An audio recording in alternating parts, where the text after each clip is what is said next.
Akkam jirtu kabajamtoota fi daawwattoota Oromiyaa Freedom Media nageenyi keenya kabajaa bakkuma jirtanitti isin haa ga'u jedha oduu guyyaa irraa isin biraan geenna jalqaba irratti hangafoota oduu. Godina Walloo keessatti uummanni naannawa sanii qaama hidhateen dararamaa akka jiran Oromiyaa Freedom Media himaniiru.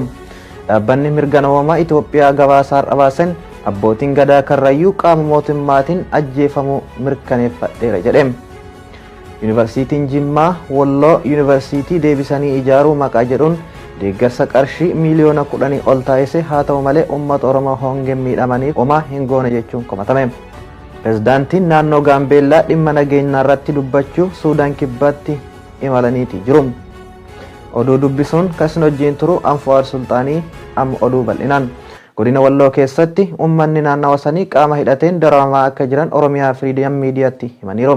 Akka jiraatan naannawa sanii himanitti qaamni hidhatee jiru uummata aanaa Caffaa Dawaa fi gandoota isii jala jiran meeshaa waraanaa qabdan fidaa jechuun hidhaa reebicha hamaaf saaxilaa akka jiran himaniiti jiru. Guutuu isaa Aminaa Muhammad waan qindeeffatti qabdi. Guyyaa dheengaddaa aanaa Caffaa Dawaa keessatti horsiisee bultoota 31 ajjeefamuu isaanii Oromiyaa Freedom Media jiraattota naannawa sanii irraa odeeffatee jira. Akka odeeffannoo achiirraa nu gahetti namoota argan hundaa meeshaa waraanaa qabdaa fidi jechuun reebichaa fi dararaan irratti hammaataa akka jiru dubbatanii jiru. Namoonni hedduun sababa kanaan tumamuu, reebamuu fi qaamni isaanii madaa akka jiru himanii jiru. Guyyaa kaleessas haaluma wal fakkaatuun aanama kana keessatti hin guddattu ganda jedhamu keessatti mana namaa callisanii seenu meeshaa waraanaa qabduutii fidaa jechuun ijoollee tiksee manguddoota fi dubartoota 40 ol ta'an magaalaa Kamisee geessuun galma abbaa gadaa bakka jedhamutti hidhamanii akka jiranii fi namoonni hedduun dhiigni qaama isaanii irraa jigee hidhamanii dararamaa akka jiran odeeffannoon achirraa arganne ni ifoomsa. Dabalataanis namoota karaa irratti bilbila haasayaa deeman yoo argan qaama shaniif odeeffannoo kennaa jirta jechuun tumamaa akka jiran himu.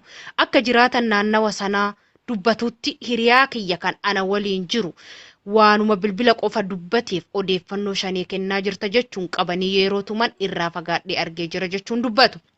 Kana malees qeerroo tokko qabanii odootumaa jiranii ani Oromoo miti jedhee yeroo kadhatu ija kootiin arge jechuun rakkoo uummanni Oromoo Walloo Kamisee keessa jiru uummanni Oromoo fi addunyaan hundi haa beeku jechuun dambalii gunguma uummataa kan ta'e Oromiyaa Freedom Mediaatti dhaamsa isaanii dabarfatanii jiru. Dhaabbanni mirga namoomaa Itoophiyaa gabaasaa baasen abbootiin gadaa karrayyuu qaama mootummaatiin ajjeefamuu mirkaneeffadheera jedhe. Komishiiniin mirgoota namoomaa Itoophiyaa qorannoo isaa jalqabaa dhimma ajjeechaa jila abbaa gadaa karrayyuu irratti baasen abbaa gadaa karrayyuu dabalatee namoonni 14 humnoota mootummaatiin ajjeefamuu jedheera. Bal'ina oduu kanaa Rabbi irraa galchuu waan qindeeffate qaba. Dhaabbanni mirga namoomaa Itoophiyaa gabaasa arbaaseen abbootii gadaa karrayyuu qaama mootummaan ajjeefamuu mirkaneeffadheera jedha. Komishiiniin mirga namoomaa Itoophiyaa qorannoo isaa jalqaba dhimma ajjeechaa jila abbaa gadaa karrayyuu irratti baaseen abbaa gadaa karrayyuu dabalatee namoonni 14 humnoota mootummaan ajjeefamanii akka turan gadi qabeetii hima. Qaamoleen bulchiinsaa fi nageenya yaa gadaa karrayyuu ajjechaa raawwatan yakki isaanii qixa sirrii ta'een qoratamee seeraan gaafatamu akka qabu dubbataniiti jiru.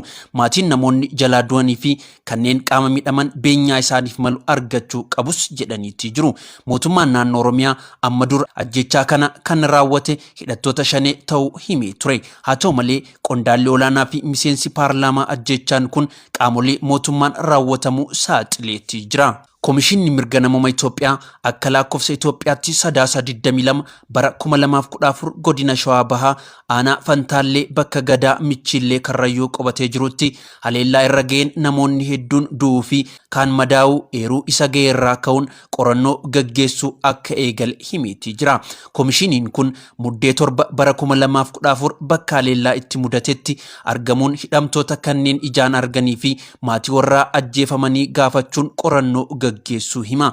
Sadaasa 21 bara 2014 qaamolee nageenyaa gandoota aanaa Fantaallee daawwatanii odoo gara Finfinnee deebi'aa jiranii bakka haroo Qarsaa jedhamutti guyyaa keessaa sa'aatii 8 irratti qaamolee hidhatan kan eenyummaa isaanii hin beekamne haleelamuu isaanii adda baasuun ibseetii jira. Koomishinichi kun haleellaa kanaan miseensonni poolisii 11 du'uu fi 17 kan caalan ammoo madaa'uu kan ibse koomishinichi kun dhumaatii yaa'ii gadaa Karrayyuu irratti kan hordofee mudate jedha. Sadaasa 22 bara 2014 qaamolee nageenyaa madaa rakkoo mudate sakattoo fi gara Karrayyuutti deebi'an guyyaa keessaa sa'aatii 6 irraa bakka yaa'ii gadaa michillee qobatee jiru ganda xuuxitti iddoo addaa deeditti jedhamtu ga'uun warra gadaa keessaa namoota 39 to'achuu kanneen ijaan argan irraa iyyaafachuu ibsa. Koomishiniin kun ibsaan majjii 25 bara 2014 baase keessatti miseensota gadaa gara bosona cabbii aanoleetti geeffaman keessaa 14 rasaasan akka ajjeefaman ibsee ture. Namoonni ajjeefaman abbaa gadaa Kadiir Hawaas, Booruu Fantaallee Booruu, Qumbii Gurraachaa yookiin Qaalluu, Bulaa Fantaallee Roobaa Hawaas, Booruu Godaanaa, Jiloo Daaddoo, Bulgaa Burraa'uu, Jiloo Didoo fi Booruu Jiloo kanneen jedhaman dabalatee walumaa galatti namoota 14 ta'uu ibseetii jira. Namoonni kunniin lafarraa akka ciisan erga dirqisiifamanii booda rasaasan ajjeefamuu fi namoonni lama ammoo fiiganii akka jalaa milqan kanneen ijaan argan irraa odeeffachuu isaa ibsa koomishinichi kun. Poolisoonni erga namoota ajjeesanii booda reenfa waan dhoorgataniif badheetti kan hafanii fi kaan immoo bineensaan nyaachamuu kanneen boodarra reenfa namoota kaasanii awwaalan irraa dhaga'uusaa himeetii jira. Namoonni kunniin duudaan gadi gombifamanii mataa fi duubaan rasaasaan rukutamuu mallattoon akka agarsiisu ibseetii jira. Yaa'ii gadaa keessaa namoota 39 qaamolee nageenya mootummaa guyyaa sanaa qaban keessaa 23 achi buuteen isaanii dhabame erga turee torbee lama booda reenfi miseensa gadaa Jiloo Boorrayyuu jedhaman maatiidhaaf kennamanii jiru. Reenfa kana kanneen poolisoota mooraa humna addaa naannoo Oromiyaa magaalaa Mojoo yoo ta'an qaamni nama kanaa akka tumamee mataan baqaqee ajjeefamee maatiirraa dhagahuu isaa dabalataan ibseetii jira. Miseensonni gadaa Karrayyuu kaan ammoo torbeewwan muraasa booda mana hidhaatii gadi dhiifamanii akka turan koomishinichi kun hima. Koomishiniin mirga namummaa Itoophiyaa miseensonni gadaa Karrayyuu 14 bakka humnoonni nageenyaa fi bulchitoonni naannoo sanaa jiranitti seeraan ala haala suukanneessaan poolisootaan ajjeefamuu ragaa amansiisaa qabaachuu ibseetii jira. Miseensota humnaan ugguramanii harka poolisootaa turan keessaa namni tokko odoo mooraa humna addaa Oromiyaa magaalaa Mojotti to'annoo jala jiru haala suukanneessaa fi karaa seeraan ala ta'een ajjeefamuusaa ragaa amansiisaa qabaachuus ni hima. Koomishinarri koomishinichaa Daani'el Baqqalaan qaamoleen yaa'ii gadaa Karrayyuu irratti ajjechaa raawwatan akkasumas kanneen miseensota poolisii irratti ajjechaa raawwatan seeraan akka gaafatamanii fi qorannoon yakkaa qixaa sirrii ta'ee fi hatamtamaan gaggeeffamu akka qabu dhaamaniiti jiru.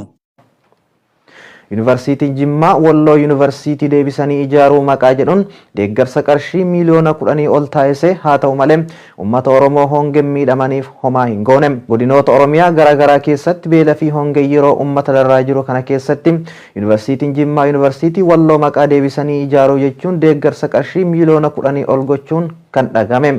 Bal'ina oduu kanaa Amiinaa Muhammad. Uummanni Oromoo bakka hundatti hongee beela fi waraanaan miidhaan ulfaatan irra gahaa kan jiru yoo ta'u qaamni uummata Oromoof birmatu dhabame uummatichi rakkoo ulfaataa keessa jira. Keessumaa godinaalee Baalee fi Booranaatti hongee mudateen namaa fi beelladoota irra miidhaan hanganan jedhamne dhaqqabe qaamni isaan gargaaru dhabame dararaa ulfaataa keessummeessaa jiru. Godina Wallagga Bahaa, Horroo Guduruu, Wallaggaa fi Shawaa Lixaa keessatti uummanni Oromoo finxaaleeyyii Amaaraan haleellamee qabeenyi isaa jalaa manca'ee dirree irratti faca'ee gargaarsa eeggataa jira. Yeroo uummanni Oromoo kallattii adda addaan rakkoo seenaa keessatti isaan mudatee hin beekne miidhamaa jiru kanatti Yuunivarsiitiin Jimmaa Yuunivarsiitii Walloo deebisanii ijaaruuf deeggarsa maallaqa miliyoona 10 ol taasisuun uummata Oromoof rifaatuu tokkoyyuu kan hin qabne ta'uu isaa kan agarsiisudha jechuun xiinxaltoonni dubbatanii jiru. Kan firaaf eelee hin dhaabnetu ormaaf eegee dhaabde akkuma jedhan Yuunivarsiitiin Jimmaas uummata Oromoo hongeef waraanaan miidhamaa jiruuf deeggarsa homaa osoo hin godhin Yuunivarsiitii Walloo deebisanii ijaaruuf maallaqa miliyoona 10 ol deeggarsa taasise jedhan. Dhiyeennuma kana godinaalee Qeellam Wallaggaa, Wallagga Lixaa, Shawaa Lixaa fi godina addaa saba Oromoo Wallootti humni qilleensaa mootummaan dirooniin manneen barnootaa leellaa turuun yaadatama kan jedhan xiinxaltoonni. Garuu Yuunivarsiitiin Jimmaa manneen barnoota Oromiyaa keessatti dirooniin haleellamanii ijaaruu dhiisee Yuunivarsiitii Walloo ijaaruuf harka gargaarsa isaa garasitti hiixachuun gaafatama seenaa jalaa yuunivarsiiticha hin baasu jedhan. Pirezidaantiin naannoo Gaambeellaa dhimma nageenya irratti dubbachuuf Suudaan kibbatti imalaniiti jiru. Oduu dabalataanis United States Itoophiyaatti ambaasaadara haaraa ramaddee jirti. Ammas oduu gama biraatiin ministeeronni dhimma alaa biyyoota Afrikaa Finfinnee seenaa jiru jedhameera. Guutuu oduu kanneenii Rabbirraa galchuu waan qindeeffate qaba. Pirezidaantiin naannoo Gaambeellaa dhimma nageenyaa irratti dubbachuuf Suudaan kibbatti imalaatii jiru. Pirezidaantiin naannoo Gaambeellaa obbo Umuduu Ujul hidhattoota biyya ollaa sanaa Suudaan kibbaa irratti daangaa qaxxaamuranii naannoo isaanii keessatti haleellaa raawwatan ilaalchisee aangoota Juubaa jiran waliin dubbachuuf har'a gara sanatti imaluu isaanii mootummaan naannoo Gaambeellaa beeksise. Akka hoogganaan waajjira sekreteriyaa pirees naannicha obbo Ugeetuu Adiing sagalee Ameerikaatti himanitti pirezidaantiin naannichaa obbo Umuduun aangoota mootummaa Suudaan kibbaa wajjin dhimma hidhattoota Mureelii Suudaan kibbaa irraa daangaa ce'anii jiraattota Gaambeellaa irratti haleellaa raawwatan mari'achuuf gara sana deemanii akka jiran ifoomeetii jira. Odeeffannoo gama biraatiin United States Itoophiyaa keessatti ambaasaadara haaraa ramaddeeti jirti. United States ambaasaadara ishee kan Itoophiyaa Geetaa Paasii nama biraatiin akka bakka buuftu beeksisteetii jirti. Ibsa waajjira dubbii himaa ministeera dhimma alaa United States irraa baheen akka jedhutti ambaasaadara Geetaa Paasii waan soorama bahuu barbaadaniif bakka isaanii ambaasaadara Jaakobsoon akka bakka bu'an ramadaniiti jiru. Sadarkaa chaarjee daffaayirsi yookiin hojii raawwachiiftuu kan ramadaman Jaakobsoon kanaan dura Koozofoo, Taajikistaanii fi Turkmeenistaanii keessatti ambaasaadara ta'anii hojjetanii jiru.